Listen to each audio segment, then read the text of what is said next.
Assemblée générale du collectif de défense du CHU de Guadeloupe à l'entrée de l'établissement ce lundi. Un rassemblement pour faire le point sur la situation, notamment après la communication des préconisations du centre antipoison de Nancy et du CEREMA vendredi dernier. La directrice de l'ARS attendait leur rapport d'expertise pour prendre une décision sur la meilleure solution pour effectuer le nettoyage de la tour sud suite à l'incendie. Selon les données fournies par l'administration de santé dans un communiqué, un nettoyage en site occupé serait possible à condition de confiner complètement les zones concernées.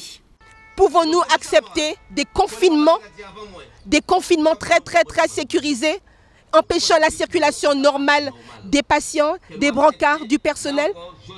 C'est difficile à avaler. Donc il va falloir qu'on nous explique si jamais il est acté une délocalisation partielle, pourquoi on maintiendrait à tout prix dans la tour sud des personnes en site extrêmement confiné alors qu'il y a d'autres solutions. Le collectif se positionne pour une évacuation totale des lieux le temps des travaux de réhabilitation et il demande que la crise soit gérée dans la plus grande transparence. Nous sommes déterminés à demander la vérité sur non seulement l'origine de l'incendie, tous les dysfonctionnements qui ont provoqué l'évacuation exceptionnelle d'un immeuble de grande hauteur et d'un établissement recevant du public. Nous demandons que les règles d'hygiène et de sécurité soient respectées.